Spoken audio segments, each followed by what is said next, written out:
Assalamualaikum warahmatullahi wabarakatuh. Perkenalkan, nama saya Akila Noval dari kelas 12 IPA 1. Nama saya Fikri Maulana Ibrahim dari kelas 12 IPA 1. Perkenalkan, nama saya Vicky Maulidan dari kelas 12 IPA 1. Perkenalkan, nama saya Kevin Rafael Siombing dari kelas 12 IPA 1. Perkenalkan, nama saya Renaldi Triana dari kelas 12 IPA 1. Perkenalkan, nama saya Septian Anugraha dari kelas 12 IPA 1. Di sini kami akan mempresentasikan mengenai pengaruh kemajuan IPTEK terhadap Negara Kesatuan Republik Indonesia.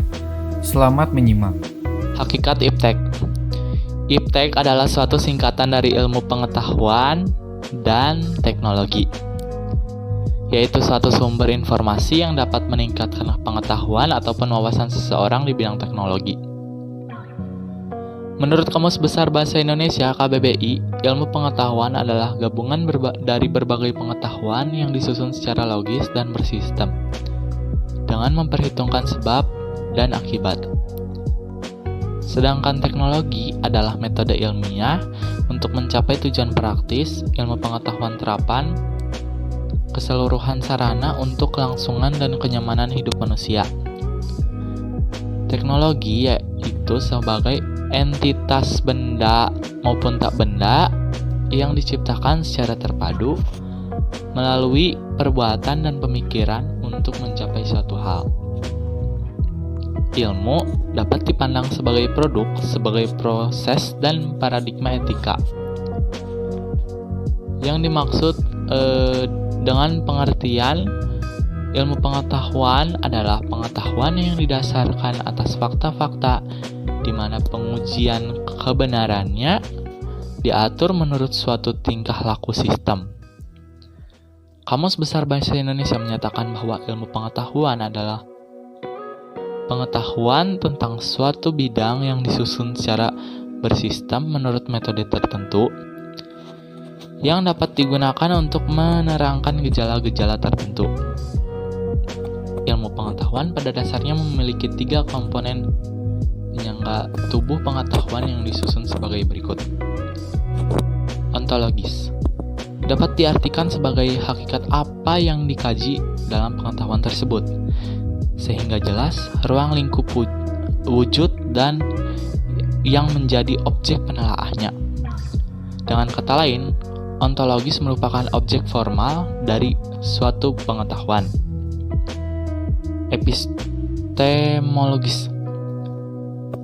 Epistemologis dapat diartikan sebagai cara bagaimana materi pengetahuan diperoleh dan disusun menjadi tubuh pengetahuan.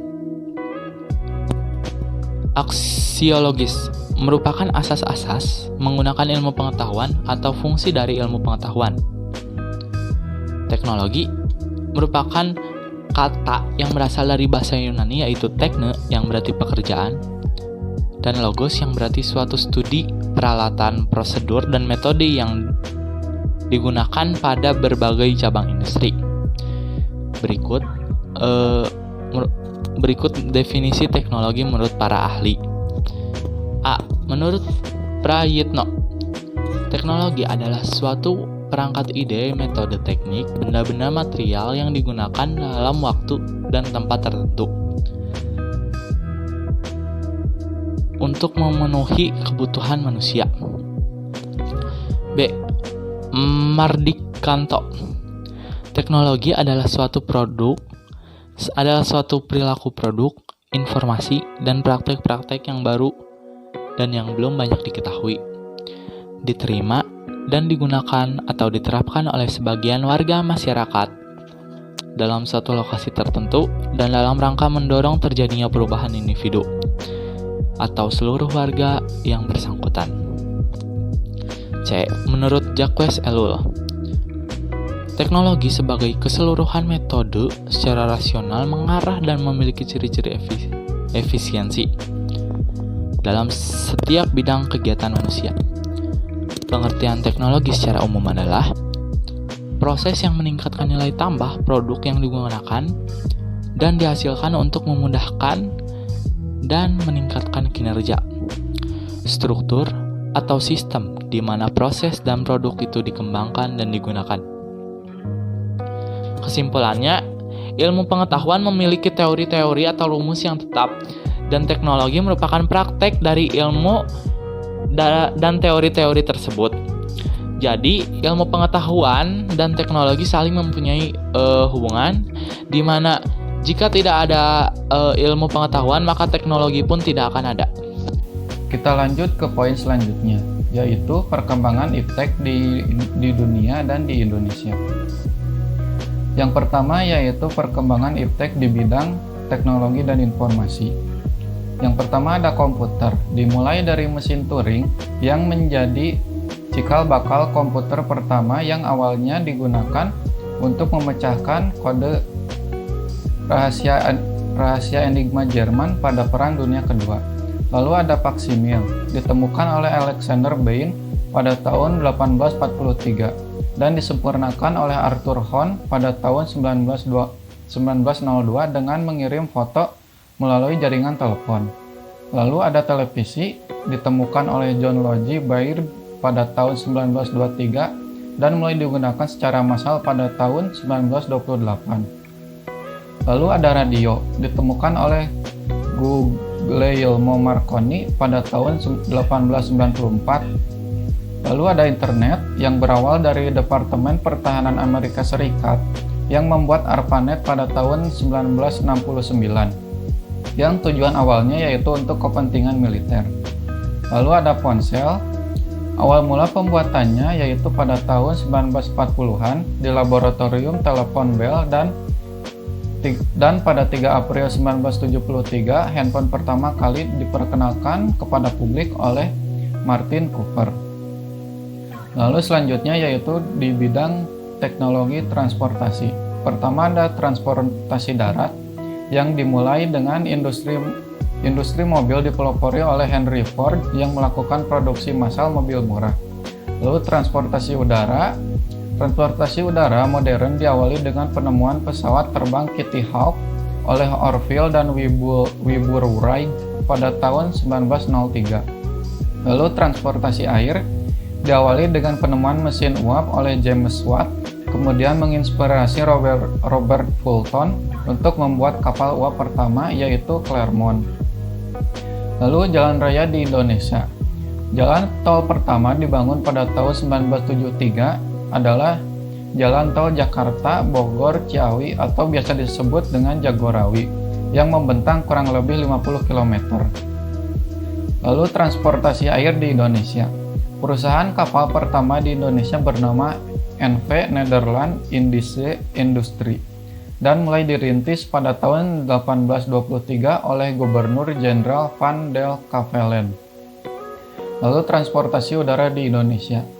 Transportasi udara di Indonesia sudah dimulai pada masa awal kemerdekaan dan setelah berbagai gejolak, pada 28 April 1976 resmi didirikan PT Industri Pesawat Terbang Nurtaino dengan B.J. Habibie selaku direktur utamanya. Lalu di bidang teknologi luar angkasa. Yang pertama teknologi luar angkasa dunia.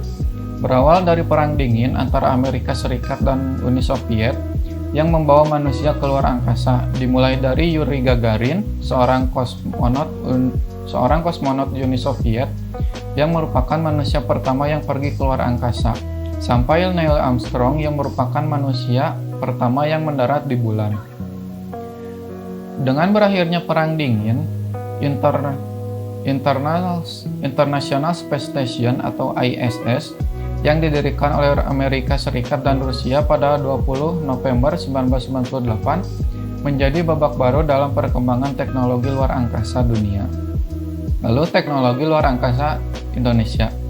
Pada 9 Juli 1976, Indonesia meluncurkan satelit Palapa A1 untuk mengatur sistem komunikasi satelit domestik atau SKSD yang mempermudah komunikasi telepon, televisi, radio, serta faksimil dan menghubungkan jaringan internet. Indonesia juga meluncurkan satelit Palapa B1 pada 16 Juni 1983. Selain satelit, Indonesia juga memiliki kosmonot yaitu Pratiwi Sudarmono yang akan diberangkatkan untuk misi luar angkasa, namun belum berhasil karena meledaknya pesawat Challenger milik Amerika Serikat yang sedang diuji coba pada 28 Januari 1986. Lalu yang terakhir ada tambahan sedikit yaitu tentang teknologi persenjataan. Yang pertama itu ada bom, senjata nuklir, dan rudal. Seiring dengan perkembangan zaman, berkembang pula pola pikir manusia untuk terus bereksperimen dan menciptakan inovasi-inovasi baru untuk membantu aktivitas kehidupan manusia. Hasil pola pikir manusia yang sangat populer saat ini adalah iptek. Kemajuan iptek juga dapat berdampak positif maupun negatif terhadap NKRI. Meskipun kemajuan iptek menimbulkan dampak negatif, tetapi terdapat banyak sekali dampak-dampak positifnya. Karena eksistensi iptek dalam suatu masyarakat merupakan kekayaan budaya yang sangat penting, bukan hanya bagi masyarakat yang bersangkutan, melainkan untuk seluruh umat manusia. Nah, saya di sini akan menjelaskan dampak-dampak positif kemajuan iptek terhadap NKRI di bidang ekonomi, sosial, budaya, dan pendidikan. Yang pertama, pengaruh positif kemajuan iptek terhadap NKRI di bidang ekonomi. Yang pertama, produktivitas dunia industri semakin meningkat. Kemajuan teknologi akan meningkatkan kemampuan produktivitas dunia industri, baik dari aspek teknologi industri maupun pada aspek jenis produksi. Yang kedua, pertumbuhan ekonomi akan semakin tinggi. Yang ketiga, persaingan dalam dunia kerja sehingga menuntut pekerja untuk selalu menambah skill dan pengetahuan yang dimiliki. Yang keempat, semakin maraknya penggunaan TIK akan semakin membuka lapangan pekerjaan. Yang kelima, dengan fasilitas pemasangan iklan di internet pada situs-situs tertentu akan mempermudah kegiatan promosi dan penjualan suatu produk. Yang kedua, di bidang sosial.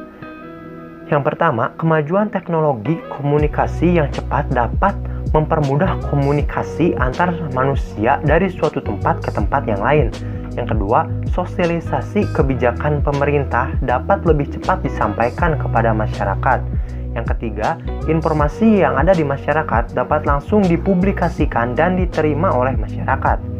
Yang ketiga, di bidang budaya. Yang pertama, mempermudah seseorang di suatu negara mengetahui berbagai macam budaya yang ada di belahan bumi yang lain. Yang kedua, mempermudah adanya pertukaran pelajar antar negara. Yang ketiga, mempermudah pendistribusian karya-karya anak bangsa. Nah, yang terakhir di bidang pendidikan. Yang pertama, informasi yang dibutuhkan akan semakin cepat dan mudah diakses untuk kepentingan pendidikan. Yang kedua, inovasi dalam pembelajaran semakin berkembang dengan adanya inovasi e-learning yang semakin memudahkan proses pendidikan. Yang ketiga, sistem administrasi pada sebuah lembaga pendidikan akan semakin mudah dan lancar karena penerapan sistem TIK. Yang keempat, munculnya media massa, khususnya media elektronik sebagai sumber ilmu dan pusat pendidikan. Nah, yang terakhir, kemajuan TIK juga akan memungkinkan berkembangnya kelas virtual atau kelas yang berbasis telekonferensi yang tidak mengharuskan sang pendidik dan peserta didik berada dalam suatu ruangan, seperti yang sedang dilakukan di masa pandemi sekarang ini. Lalu kita melanjutkan ke materi yang selanjutnya, yaitu dampak negatif dari iptek itu sendiri. Nah, tentu saja dalam setiap hal pasti terdapat hal positif maupun negatifnya. Nah, pada kesempatan kali ini, yang pertama saya akan menjelaskan dampak negatif dari iptek itu sendiri dalam bidang ekonomi. Dalam bidang ekonomi ini, yang pertama yaitu terjadinya pengangguran untuk tenaga kerja yang tidak memiliki kualifikasi yang tidak dibutuhkan atau kurang dibutuhkan. Lalu yang kedua, adanya sifat konsumtif, boros, dan lebih memilih untuk memilih jalan pintas. Lalu yang ketiga yaitu terjadinya pembobolan rekening ataupun suatu program lembaga besar yang dapat menyebabkan kerugian finansial yang sangat besar.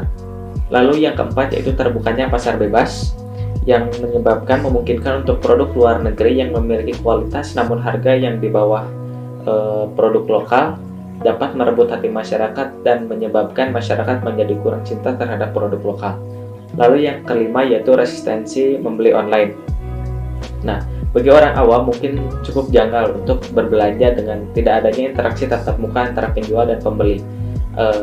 Pasti setiap orang yang masih awam dalam melakukan pembelian jual beli online merasa cemas akan barangnya yang tidak akan datang, rusak, ataupun pembayaran yang tidak berjalan dengan lancar. Lalu yang keenam yaitu terjadinya cracking. Nah, apa sih cracking ini? Cracking ini adalah bisnis ilegal yang dengan maksud untuk mencuri data atau file apapun yang berada di dalam jaringan untuk dipergunakan secara tidak berizin. Dalam dunia bisnis online ini sangat merugikan dan juga dapat menyebabkan kerugian yang sangat besar. Lalu bidang yang selanjutnya yaitu bidang sosial budaya. Yang pertama yaitu terjadinya kemerosotan moral. Nah, semakin candunya sebuah teknologi, maka akan menyebabkan suatu individu atau manusia dapat menjadi kurangnya berinteraksi sosial dan juga menyebabkan merosotnya moral.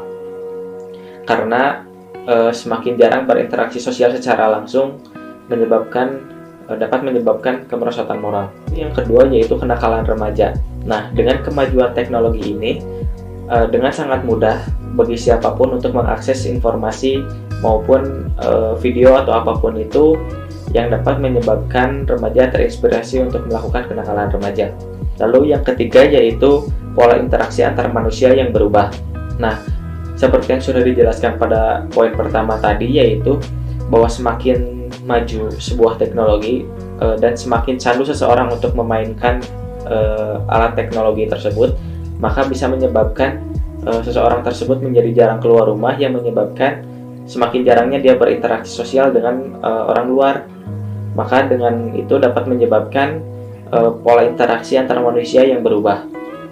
Nah, lalu yang ketiga kita masuk ke dalam bidang pendidikan. Nah, untuk dalam bidang pendidikan ini yaitu kemajuan iptek juga akan semakin mempermudah seseorang atau siapapun terjadinya pelanggaran terhadap hak atas kekayaan intelektual atau yang biasa disebut dengan haki. Nah, karena semakin mudahnya mengakses data yang dapat menyebabkan kerugian bagi suatu lembaga itu sangat besar. Lalu yang kedua yaitu walaupun sistem administrasi dikenal sebagai suatu sistem yang tanpa celah, tetapi pasti ada celahnya. Nah, ketika celah itu ditemukan oleh orang yang tidak bertanggung jawab, maka itu akan bisa dimanfaatkan menjadi hal-hal yang negatif, maka dapat menyebabkan kerugian yang sangat-sangat merugikan. Lalu yang ketiga yaitu salah satu dampak dari televisi yaitu melatih anak untuk melakukan konsentrasi secara singkat atau biasa dikenal dengan short span of attention. Lalu yang keempat yaitu kerahasiaan alat tes semakin terancam. Program tes intelijensi seperti tes Raven, differentiation aptitude test dapat diakses melalui compact disk. Nah, implikasi dan permasalahan ini adalah tes psikologi yang akan mudah diakses oleh orang luar dan menjadi lebih mudah untuk bocor, dan pengembangan tes psikologi harus berpacu dengan kecepatan pembobolan melalui internet tersebut. Lalu yang kelima yaitu penyalahgunaan pengetahuan bagi orang-orang yang melakukan tindakan kriminal. Kita tahu bahwa kemajuan di bidang pendidikan ini juga mencetak generasi yang e-book, berpengetahuan tinggi tetapi moralnya yang merosot. Nah, contohnya yaitu ilmu komputer yang tinggi, maka orang akan berusaha menerobos sistem perbankan dan lain-lain. Nah, tentu itu dapat menyebabkan kerugian bagi suatu lembaga yang dibobolnya tersebut.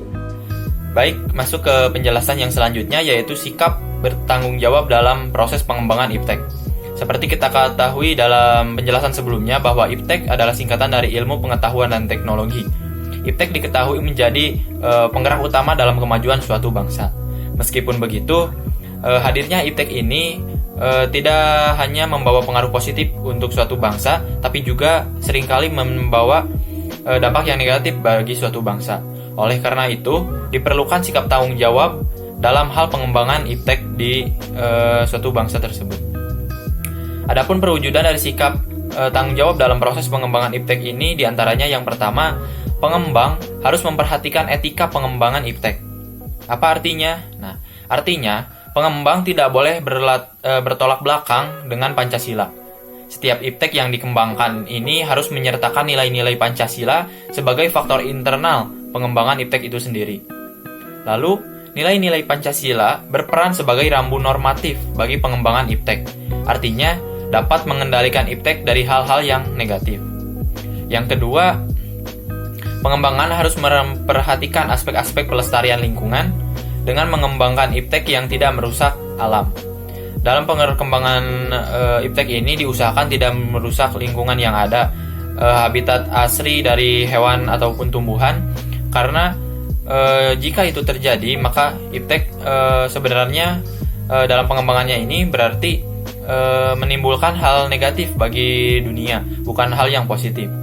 Lalu yang ketiga, pengembang harus memperhatikan nilai guna iptek terhadap kemaslahatan masyarakat untuk kepentingan bersama. Artinya, dalam pengembangan iptek ini harus diperhatikan kegunaannya dalam kehidupan bermasyarakat. Jadi jangan mengembangkan iptek hanya untuk kepentingan pribadi ataupun suatu golongan. Namun, dari pengembangan iptek ini harus diperhatikan nilai gunanya dalam bermasyarakat agar dapat berguna bagi semua kalangan yang ada di negara ini. Upaya selektif dalam menghadapi berbagai pengaruh kemajuan ilmu pengetahuan dan teknologi. Pancasila merupakan kristalisasi dari nilai-nilai sosial budaya yang merupakan pemurnian dan kristalisasi dari kebiasaan adat istiadat, kebudayaan, dan kehidupan masyarakat Indonesia. Untuk itu, upaya selektif dalam menghadapi berbagai pengaruh kemajuan ilmu pengetahuan dan teknologi pada prinsipnya harus selalu didasarkan pada nilai-nilai Pancasila sebagai dasar nilai dan Undang-Undang Dasar Negara Republik Indonesia tahun 1945 sebagai konstitusi negara. Dalam Undang-Undang Dasar Negara Republik Indonesia tahun 1945, pasal 32 ayat 1 disebutkan bahwa negara memajukan kebudayaan nasional Indonesia dengan menjamin kebebasan masyarakat dalam memelihara dan mengembangkan nilai-nilai budayanya. Maksud dari Pancasila sebagai paradigma pengembangan ilmu pengetahuan adalah Pancasila memberikan nilai-nilai sebagai dasar pengembangan ilmu pengetahuan dan teknologi sebagai hasil budaya manusia dan harus selalu didasarkan pada nilai moral ketuhanan dan nilai kemanusiaan yang adil dan beradab. Dengan demikian, Pancasila akan selalu dapat menyesuaikan dengan dinamika perkembangan ilmu pengetahuan dan teknologi, yaitu dengan cara tetap memperhatikan dinamika aspirasi masyarakat. Sikap selektif dalam menghadapi berbagai kemajuan iptek sejatinya mengedepankan nilai-nilai Pancasila dalam kehidupan berbangsa dan bernegara. Dengan demikian, peranan Pancasila dalam menghadapi perkembangan iptek antara lain yang pertama sebagai filtrasi. Pancasila berperan sebagai filtrasi masuknya budaya asing ke Indonesia. Dengan adanya filtrasi tersebut, Indonesia dapat mempertahankan ciri khas atau integritas bangsa tanpa ketinggalan zaman di era globalisasi ini. Yang kedua, sebagai tolak ukur. Dalam perkembangan ilmu pengetahuan dan teknologi, tidak selalu bernilai positif, namun dapat pula bernilai negatif. Dengan adanya Pancasila, diharapkan dapat mengukur baik buruknya perkembangan ilmu pengetahuan dan teknologi tersebut. Yang ketiga, sebagai alat kontrol. Perkembangan ilmu pengetahuan dan teknologi yang tidak terkontrol dapat mengakibatkan penyimpangan-penyimpangan yang tidak diinginkan. Dengan adanya Pancasila, diharapkan dapat mengontrol perkembangan ilmu pengetahuan dan teknologi sebagaimana mestinya. Adapun contoh wujud sikap selektif dalam menghadapi pengaruh kemajuan iptek adalah yang pertama, menginternalisasi nilai Undang-Undang Dasar Negara Republik Indonesia tahun 1945 dan Pancasila dalam kehidupan sehari-hari untuk mengantisipasi pengaruh kemajuan iptek demi masa depan. Yang kedua, dalam menghadapi kehidupan global yang penuh dengan paradoks, pendidikan diperlukan sebagai benteng pertahanan dari pengaruh negatif. Yang ketiga, sikap selektif dalam menghadapi pengaruh kemajuan global dapat terwujud apabila warga negara memiliki keinginan untuk membela negara dan mempunyai pola pikir, pola sikap, dan perilaku sebagai pola tindak cinta tanah air berdasarkan Pancasila. Yang keempat, sikap selektif juga dapat terwujud melalui peningkatan kualitas manusia, yaitu manusia yang beriman dan bertakwa kepada Tuhan Yang Maha Esa, berbudi luhur, berkepribadian, maju, tangguh, cerdas, kreatif, berdisiplin, beretos kerja, bertanggung jawab, profesional, dan produktif. Sikap selektif juga dapat terwujud dengan memiliki pola pikir yang cerdas, logis, dan kritis. Sikap selektif juga dapat tercermin dalam sikap menggunakan produk-produk dalam negeri, tidak bersifat konsumerisme, dan tidak mudah terprovokasi oleh isu-isu yang tidak bertanggung jawab. Itu saja yang dapat kami sampaikan. Terima kasih atas perhatiannya. Mohon maaf bila masih banyak kekurangan dan kesalahan. Sekian, wabillahi taufiq wal hidayah. Wassalamualaikum warahmatullahi wabarakatuh.